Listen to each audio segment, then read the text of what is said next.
In 1981, a witness told investigators of a double murder in Idaho. Near a trapper's camp, they found a game warden's body. A second warden's body was missing, along with the killer, Claude Dallas. Investigators would track the mountain man through unforgiving country he knew better than anyone. In an area known for anti-government sentiments, the FBI knew the manhunt would be difficult, but Dallas must be found.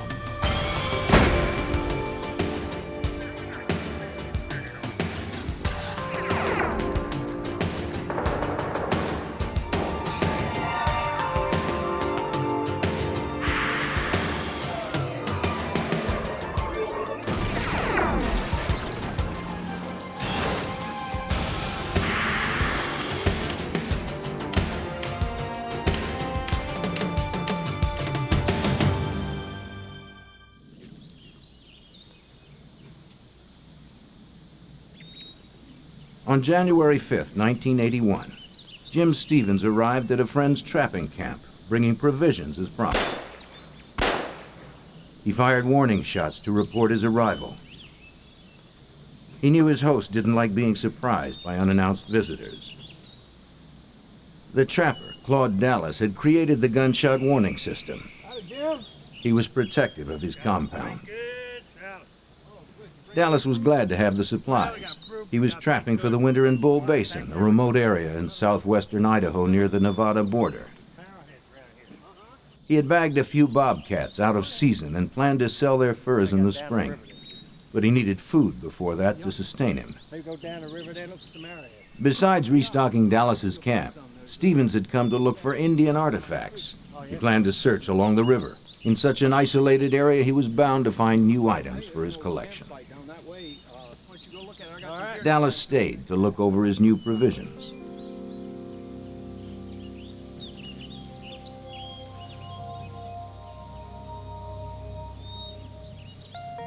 Stevens was away for only a short time. Overhearing raised voices, Jim Stevens soon returned to the camp. He found his friend was not alone. Dallas was arguing with two game wardens, Bill Pogue and Conley Elms. You got a gun, sir?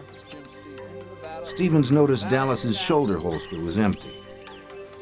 Though the wardens rarely met with trouble, few woodsmen were happy to see them. They requested Stevens' gun, following standard field procedure. All right, talk to me again. Are you up here with him? Yeah. He's just bringing Pogue and Dallas argued about the bobcat skins hanging nearby. In Idaho, the season hadn't opened yet. Season started 2 weeks ago. I know where they came from. Nevada. Those aren't from Nevada. Dallas's temper rose as he fumbled for an excuse. Their argument intensified. I know where they came from. Now we can make this easy. Pogue mentioned a citation, further angering the trapper. I know where they came from. Then Warden Elms entered Dallas's tent to look for more contraband. Dallas became furious, insisting they needed a search warrant. Sir, I said stop it. Warden Pogue turned his attention to the tent. Suddenly, Dallas was firing a gun.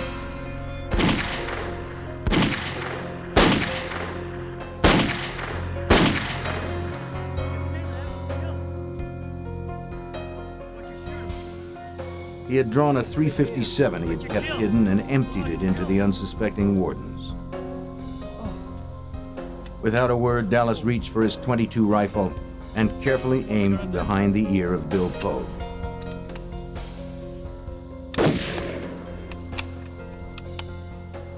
Conley Elms met the same fate. Jim Stevens was stunned. Dallas immediately claimed that Pogue had tried to draw his gun. Stevens had turned away just before the shooting began. He couldn't deny Dallas's claim. You saw his hand on his gun. I swore last time I was arrested I'd never go in again. But did you have to kill him? But why would the warden have drawn? And why was Elms killed? Maybe his friend had gone crazy. You find something to cover him up with. Fearing for his life, Stevens decided it was best to cooperate. He complied with Dallas's orders. Using one of Dallas's mules, they hauled Bill Pogue's body up to the ridge where Stevens' Blazer was parked. They dumped the body into the truck and returned to the camp. Conley Elm's body was too heavy for the mule to carry up the hill to the truck. Dallas first suggested they quarter him and haul the pieces. In the end, they dragged him almost half a mile across the rocky ground to the river.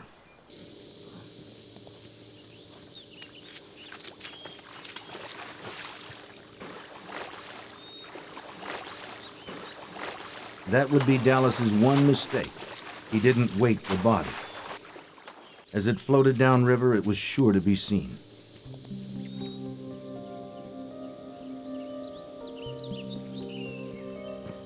As a trapper, Dallas knew about leaving tracks. He must cover his to make it hard on the investigators who would hunt him. Using kerosene, he burned the bloody spots left by moving the bodies. Stevens had to help. Dallas then built 2 small fires to burn the ropes used to move the wardens and some of the wardens' equipment. He tried to get rid of anything with blood on it.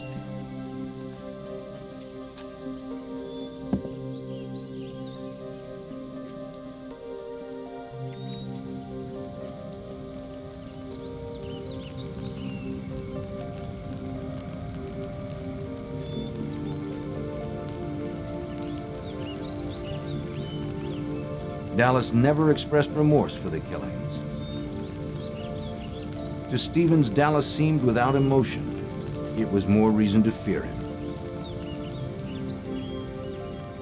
Dallas had to get rid of Bill Pogue's body. He decided to go to a friend's house in Nevada for help. Stevens didn't want to cross Dallas, and it might give him a chance to get away from the killer. They would head for Paradise Hill, Nevada, 5 hours away.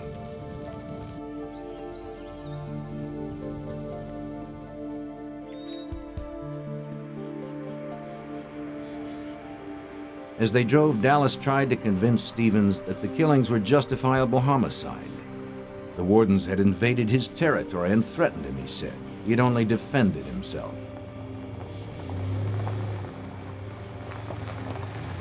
Stevens couldn't understand how it was self-defense, but he didn't argue.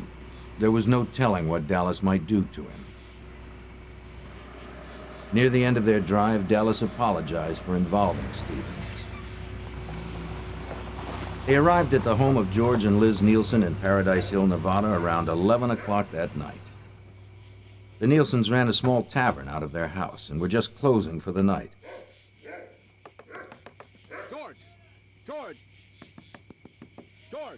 George, it's Claude.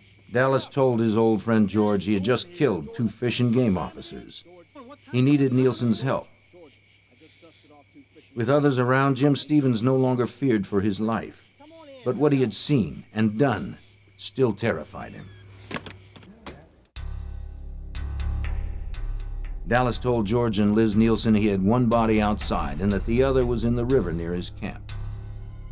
George Nielsen shared Dallas's contempt for the law, and he believed the claim of self-defense. He agreed to help. Dallas told Stevens he could go and asked to borrow the Nielsen's pickup to take Pogue's body out and bury it. The men went outside so Dallas could move the body from the Blazer to Nielsen's pickup.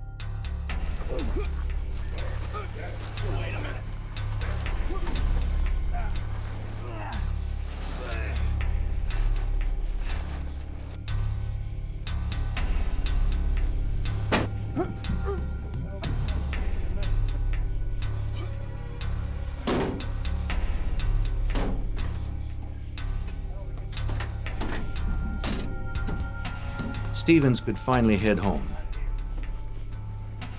Dallas went off alone to get rid of the body. Hours later, he would return to the Nielsens to shower, change clothes, eat, and pack. The Nielsens would give him food and some cash. Around 5:30 a.m., Nielsen would drop him off 15 miles away, where it is believed another friend picked him up. In any case, Claude Dallas had disappeared. A few hours later, Jim Stevens realized he had to go to the police. After talking with George, he visited Liz Nielsen at the local hospital where she worked. She agreed they should contact authorities. They were too involved not to. We gotta turn him in. They met with the county prosecutor. Stevens explained that he was there at the time of the shootings, but had his back turned when Dallas started firing. We went down the river there. He didn't see if Pogue had drawn his gun, so Stevens couldn't verify or dispute Dallas's self-defense story.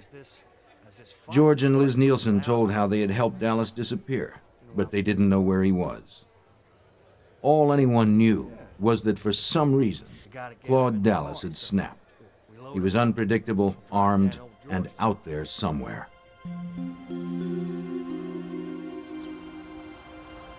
If Stevens were telling the truth, there were 2 lawmen down and a killer on the run. The prosecutor contacted Owyhee County Sheriff Tim Nettleton, who called in state authorities.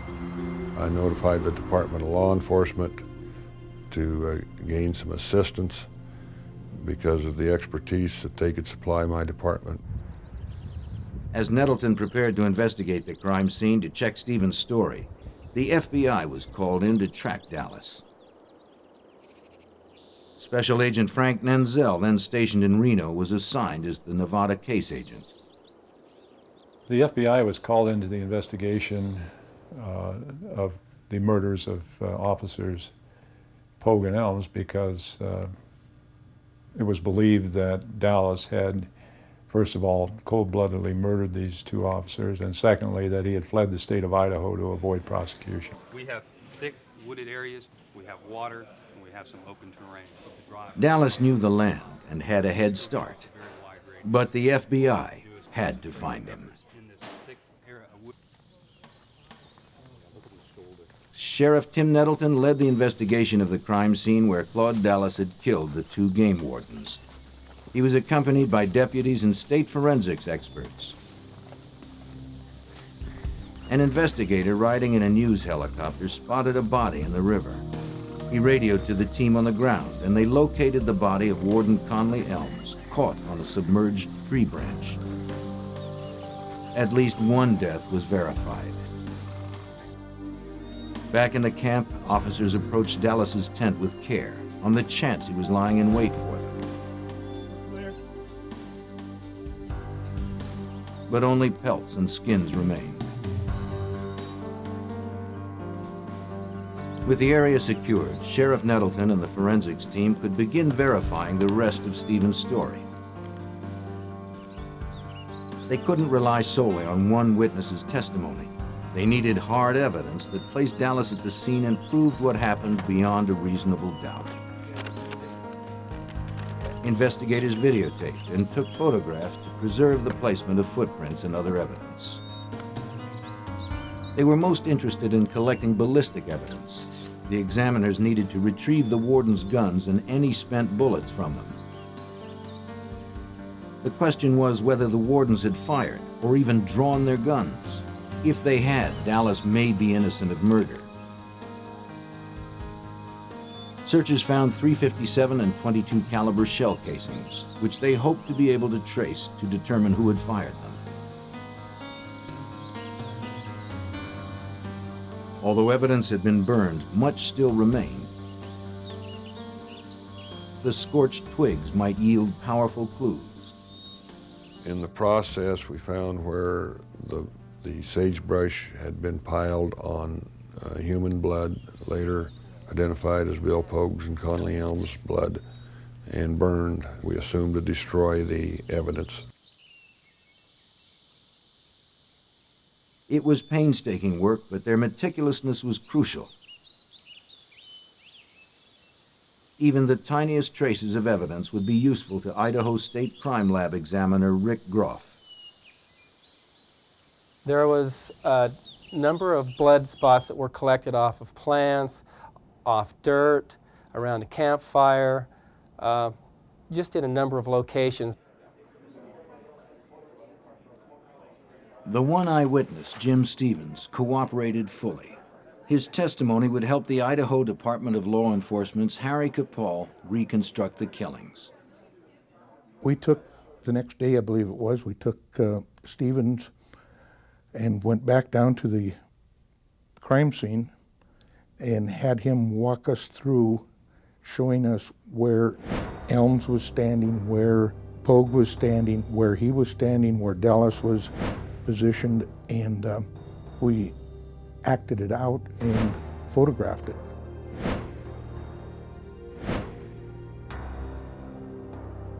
Investigators were sure of what had happened, but they didn't know where Claude Dallas was or where he had hidden Bill Pogue's body.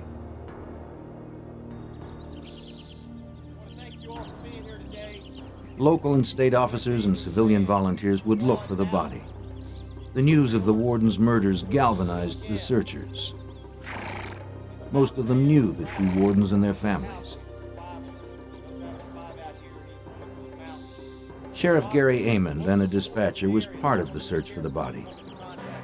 It was Dallas being a cold-blooded cop killer. It was scary searching, but there was anger there that you wanted to help the family find the body so they could bury their loved one. Many of the searchers knew the 30-square-mile wilderness that they'd be scouring, but there were dozens of abandoned mine shafts and gullies in which to hide a body. And Claude Dallas knew them all. All right, let's move it. We're burning daylight. They would use high technology, like infrared scanners. But most importantly, they would rely on their own patience and dedication. They were very long days. They were cold days. We walked, we rode horses, flew in airplanes, flew in helicopters. The FBI's manhunt team was charged with finding Dallas. The trapper could be anywhere. He was said to know every cave and gopher hole in the area where Idaho, Oregon, and Nevada meet. So the FBI wasted no time in blanketing the region with agents. A specialized FBI force arrived in Winnemucca this morning, 12 members of the Bureau SWAT team out of San Francisco. They'll be evaluating and following up leads from several areas.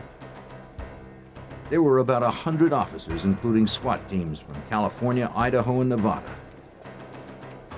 It was a posse, ready for anything, because no one knew what the dangerous woodsman might do. While Special Agent Frank Nanzel coordinated the Nevada search, Special Agent George Calley of the Boise Field Office became the FBI's lead investigator. The stories out on Claude Dallas early on seemed to be that he was a loner. He was one who was not too close to other people. He was a person who could live all by himself, could go off in the mountains and be totally independent. Dallas projected the image of a storybook mountain man to those around him. It was a tale years in the making. Dallas was born on March 11, 1950, in Winchester, Virginia, the second son in a family of 9. When he was just a boy, his father taught him to hunt and lay a trap line, and that game laws didn't apply to them.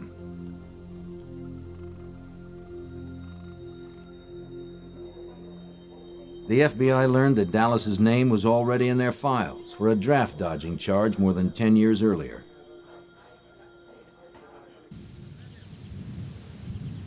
When he was 18, he had registered for the draft as required by law, then left his family and hitchhiked to California. Dallas found work as a ranch hand, though he had no experience. But he learned fast and soon became known for his hard work and for his distrust of the law. After several years, he moved on, perhaps unaware the FBI wanted him as a draft dodger. In 1973, the FBI caught up with Claude Dallas. They arrested him for failure to report for induction. But the draft board couldn't prove he had ever received his draft notices. They dropped the charges. It was his first victory over the government laws he despised. Dallas moved to Paradise Hill, Nevada. He decided to trade ranch work for the life of a trapper. He wanted to be completely independent. Before long, Dallas was making his living solely as a trapper in the Nevada wilds. Although he was licensed, his traps often violated state game laws for illegal bait. Legitimate trappers had little respect for his operation. Sheriff Nettleton knew Dallas's reputation. Dallas was a trash trapper. He never took the time to go with a real trapper and learn how to trap.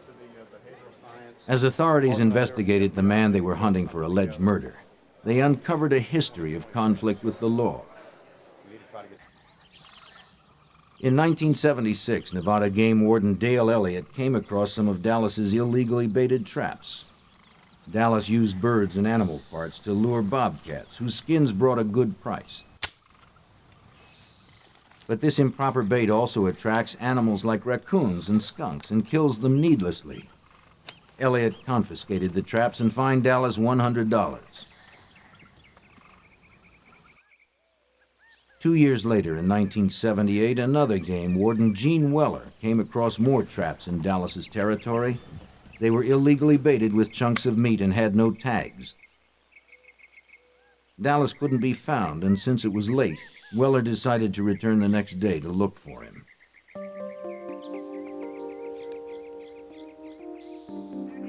The following morning, Weller and a sheriff's deputy found Dallas's Jeep. But again, Dallas couldn't be located. Inside the Jeep, they found two weapons, a rifle and a revolver. It was against Nevada law to keep a loaded rifle in a vehicle, so they confiscated it. They took the revolver, too. Two loaded weapons in a possibly abandoned vehicle presented a dangerous situation. Anyone wandering nearby could take the firearms. The officers left a note for Dallas explaining where the guns would be held. Name's Claude Dallas, here to get my guns. 3 days later, a disgruntled Claude Dallas arrived at the sheriff's office in Winnemucca, Nevada to claim his guns.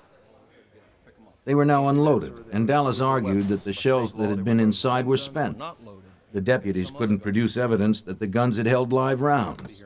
The weapons were returned, and no fine was issued.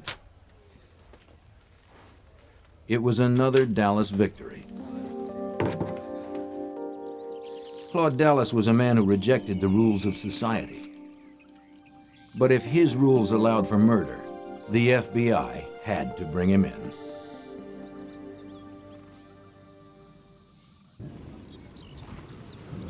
Within days of the two game wardens' deaths, FBI agents gathered information about the killer Claude Dallas. Special Agent George Calley led the investigation. We realized that to find Claude Dallas, we had to learn more about him.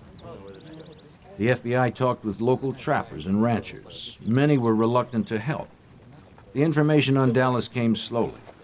As it did, the FBI pieced together the days leading up to the killing of the two game wardens. In December of 1980, a month before the killing of the wardens, Dallas had made a winter camp in the remote stretch of wilderness in Idaho's southwest corner. He would spend the winter trapping alone, but for a few visits from friends like Jim Stevens, who promised to bring mail and supplies. He chose Bull Basin for his camp. It was perfect for him. Wild, isolated country rich in deer and bobcat. A place where a man could live by his own rules.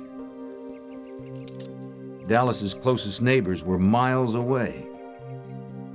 He knew other trappers sometimes worked Bull Basin, but he figured he could avoid them and the state's fish and game laws.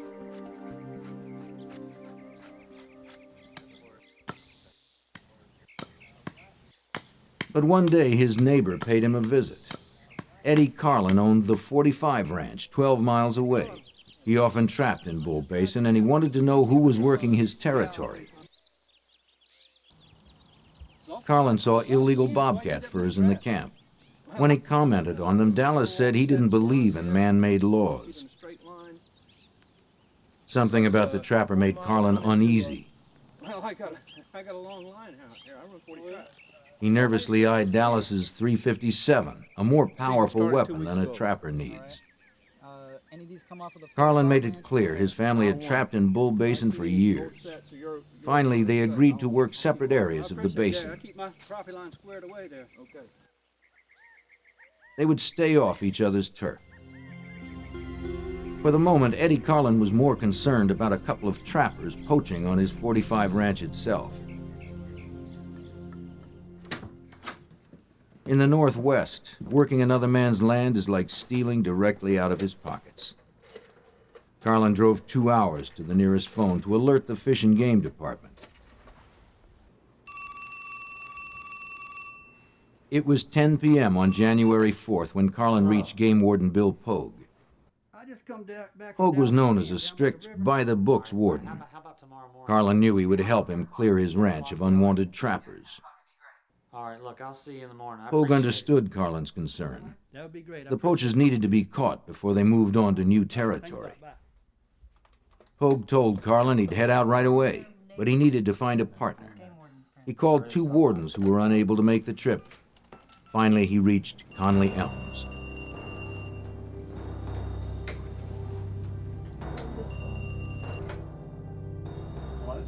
Yeah, Elms. It was late, but when Elms heard the problem, he immediately agreed to go.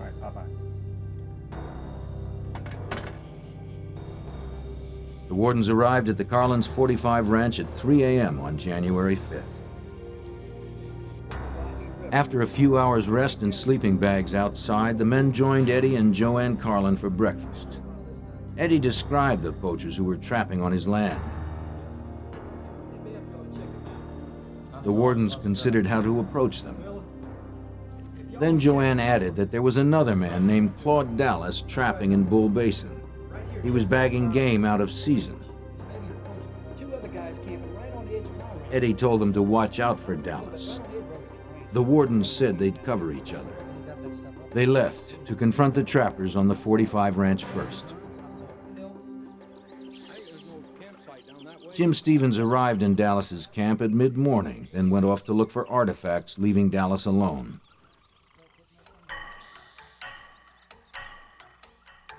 The wardens entered the camp to check on the possible trapping violations. Claude Dallas? Yep. Come out of the tent, please. Bill Pogue, Conley Elms, Game Wardens. Dallas would later tell Stevens what happened next. The wardens asked Dallas for his gun.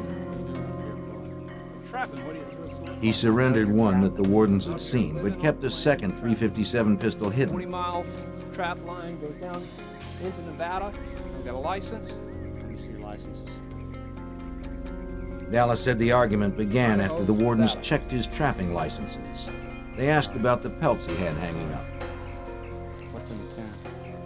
Pogue pressed Dallas about the bobcat furs, and Dallas's anger rose. What about these pelts? These pelts came from here.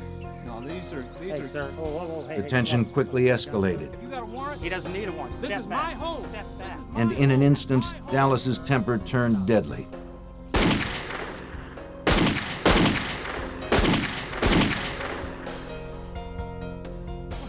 What you shooting for? Perhaps what was most horrible was the way the wardens were executed.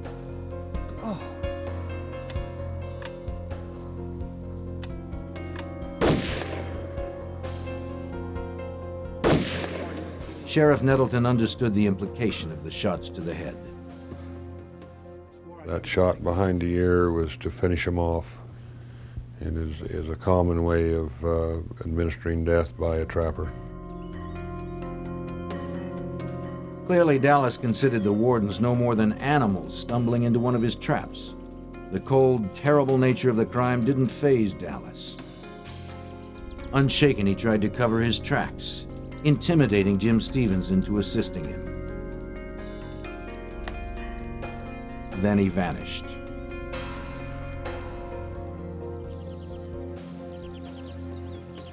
Within 48 hours, the hunt for Bill Pogue's body by local volunteers had begun.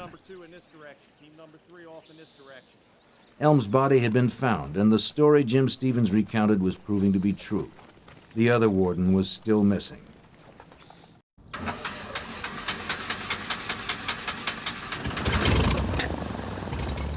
Local and state authorities used every tool at their disposal, including Sheriff Nettleton's airplane.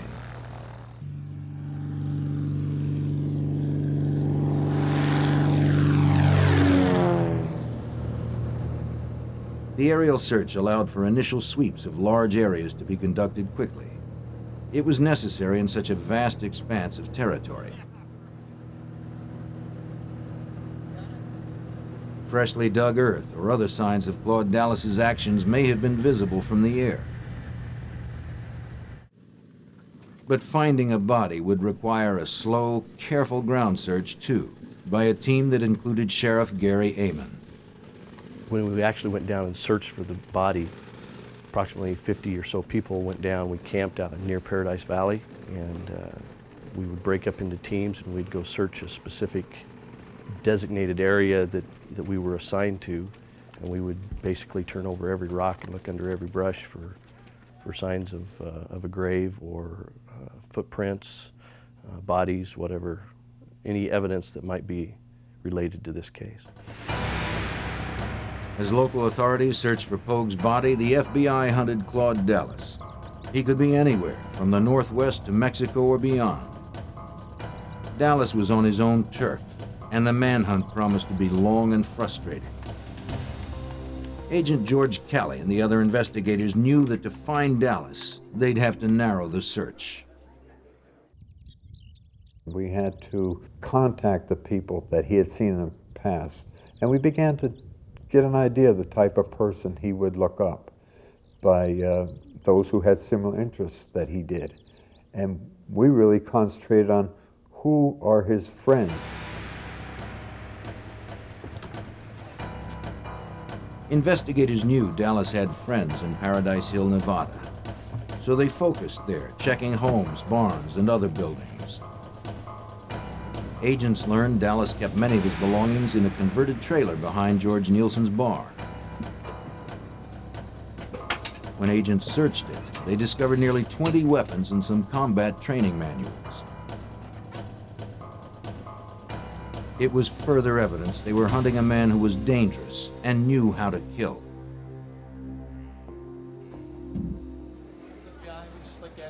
Inside Nielsen's bar, the FBI questioned everyone who knew Dallas. The Nielsens were helpful, telling the FBI the same information they had given the county prosecutor earlier. But others in the bar were largely uncooperative. Not many locals appreciated federal intervention. They gave agents few leads. It was clear people were protecting Dallas, either because they liked him or because they disliked the law. The federal agents weren't the only ones getting the brush off. Even local authorities like Harry Capal felt the frustration. Some of the anti-establishment type people said the two officers deserved to be killed.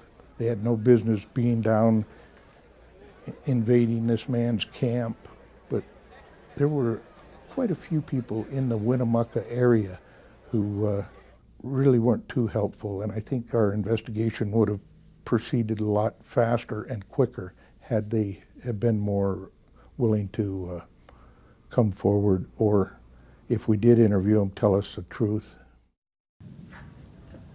The fact that Dallas had a network of supporters in Nevada and Idaho gave agents the first glimpse behind his mountain man facade.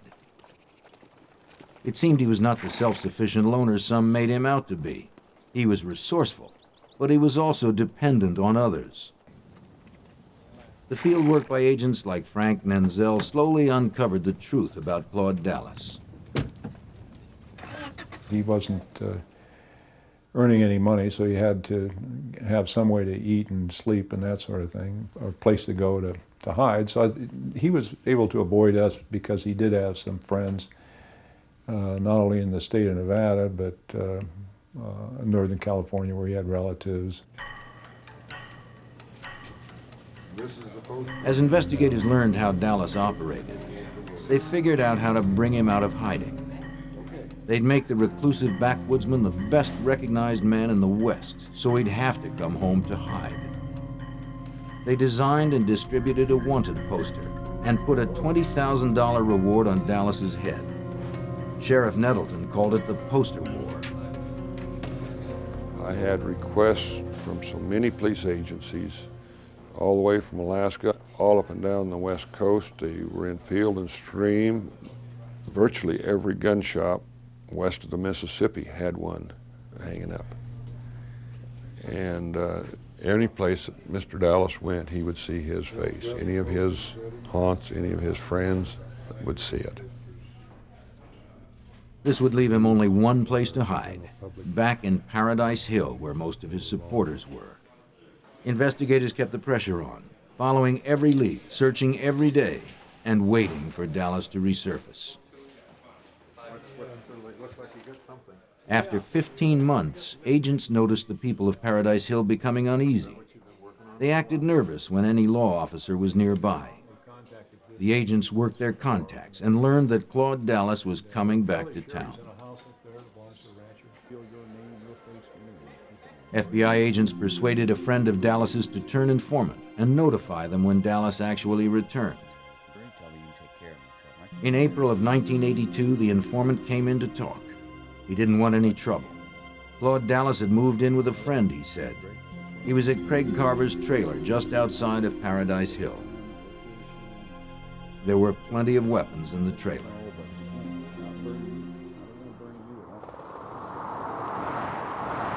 Within 12 hours, the arrest team had assembled and was ready to raid Carver's trailer.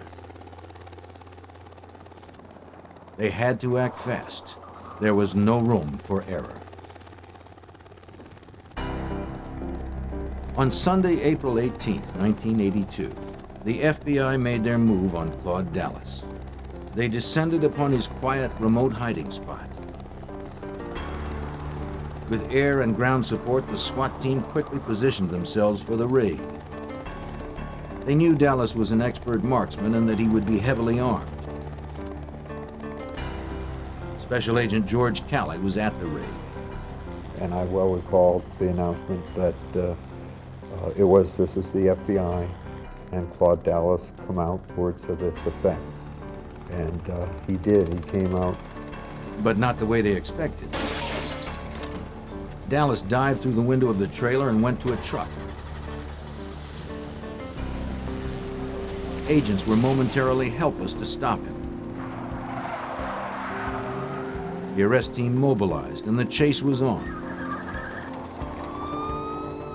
The FBI had spent more than a year tracking the cop killer. They could not let him get away.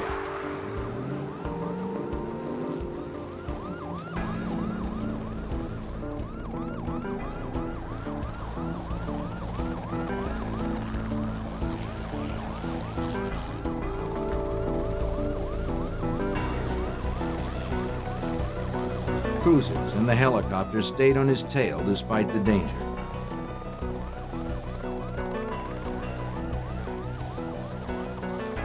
Dallas was shooting from his truck as he sped along.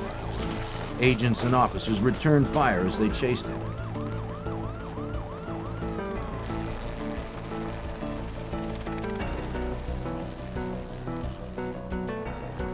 He seemed unstoppable, even bulletproof.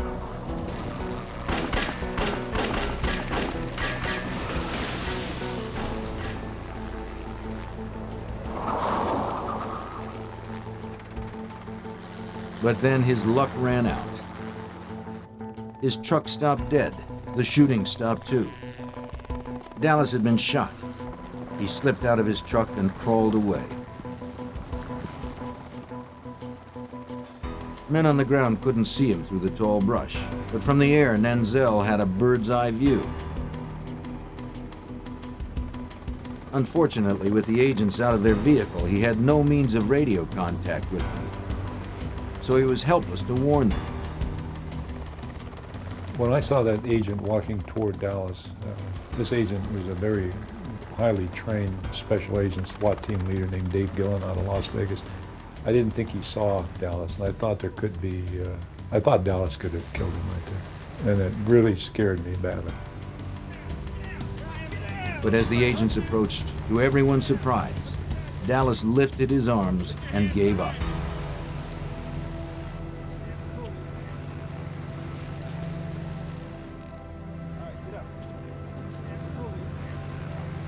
He was transported to a nearby hospital for treatment.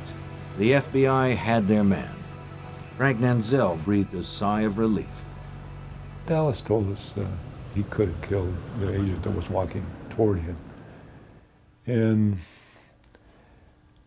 I said, thanks for not killing him. With Claude Dallas secure behind bars, prosecutors began to build their case against him. This morning, investigators went through Dallas's belongings looking for evidence to help in prosecuting him. Items searched included traps, pelt stretch boards, clothing, and 8 guns. I believe there is a possibility that we could have the homicide weapon, but we don't know. How many weapons are you looking for? We're looking for one particular weapon. But you're specifically looking for the gun that Claude used to shoot? We're hoping it might be in this bunch.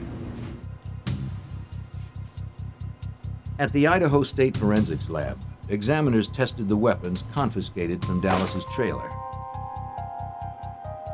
They hoped to find the guns used to execute the wardens. But the tests were inconclusive. Prosecutors would have to rely on other forensic evidence and the testimony of Jim Stevens to earn a conviction.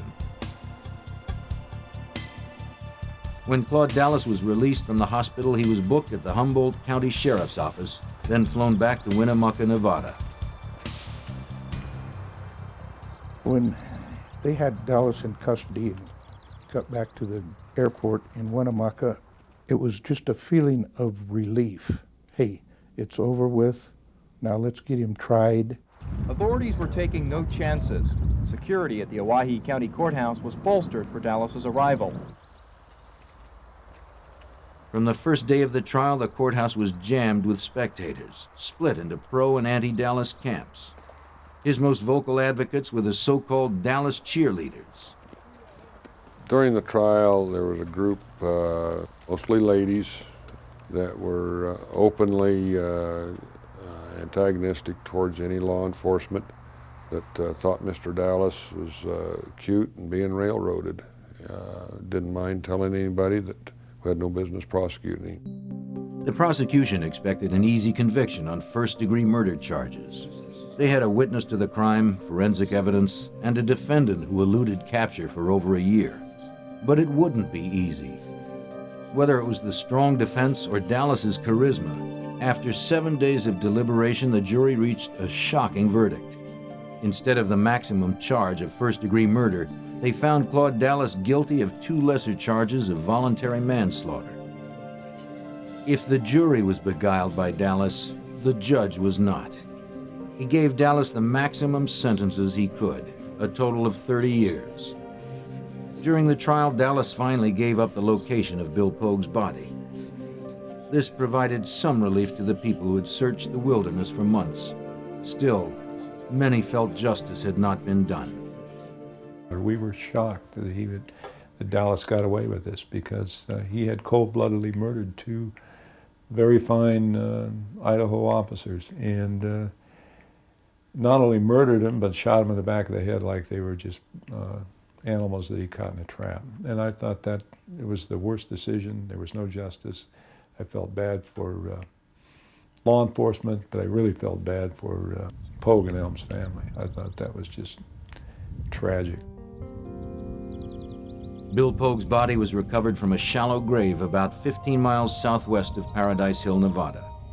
And Claude Dallas began serving his time at the Idaho State Penitentiary. But the ordeal was not over.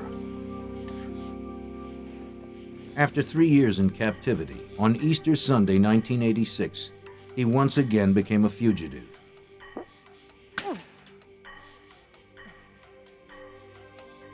Agents believed a woman from Reno who had befriended him brought him wire cutters on a visit. He used them to cut through the prison fence. It seems she also provided the getaway car. Dallas was now an escaped killer, and the manhunt team responded with full force. The FBI placed him on their list of 10 most wanted fugitives at the request of Special Agent George Calley. We knew could be difficulty in finding him, that should get him on the top 10. Knew that getting this publicity, not only nationwide, but worldwide, and our wanted flyers that go out. Special Agent Nenzel welcomed the top 10 listing. You have the backing of the entire FBI, more so than you would in just a regular case. I mean, we have all the equipment, helicopters, planes, technical advice, laboratory, SWAT teams, people that are able to do all kinds of things will help you on a solid lead on an FBI top 10 fugitive case. The media also turned more attention to the case, generating more leads. The search was off to a strong start. Hopes were high when agents quickly located the car allegedly used in the escape. Forensics examiners processed it for prints. It may lead them to the escapee. But he had left no trace of himself. A few months after Dallas's escape, agents had a hot tip on his whereabouts. He was hiding in the small mining town of Eureka, Nevada.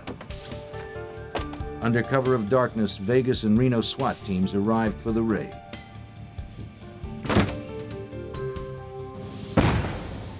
They threw a device called a flashbang through the front door to stun anyone inside and send up a smoke screen to cover agents when they entered.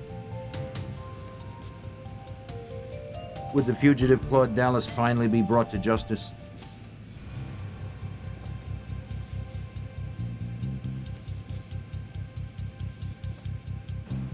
SWAT team members searched the house for Claude Dallas, but he had slipped away again. Maybe the agents had been in the small town too long and word had gotten out. In any case, Dallas was gone.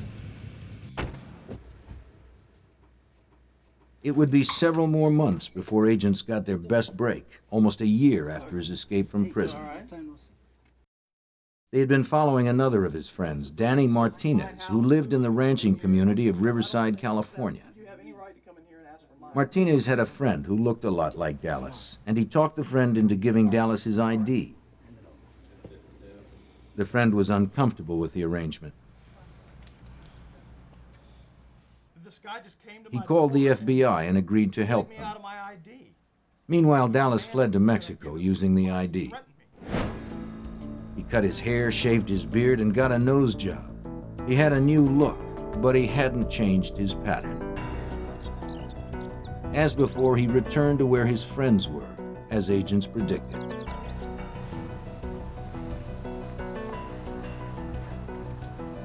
When Claude Dallas returned to Riverside, Martinez had the informant take Dallas to a motel. The friend quickly alerted the FBI. Knowing Dallas was inside, a SWAT team assembled at the convenience store across from the motel.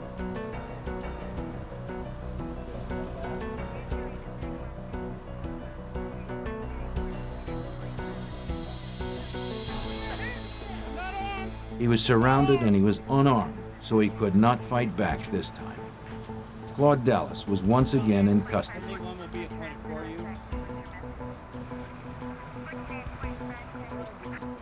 He was transported back to Idaho to stand trial. The charge was escaping from a state penitentiary. It seemed certain he would be found guilty. But again, he worked his magic on the witness stand. He claimed prison officials had concocted an elaborate scheme to kill him because they saw him as a cop killer.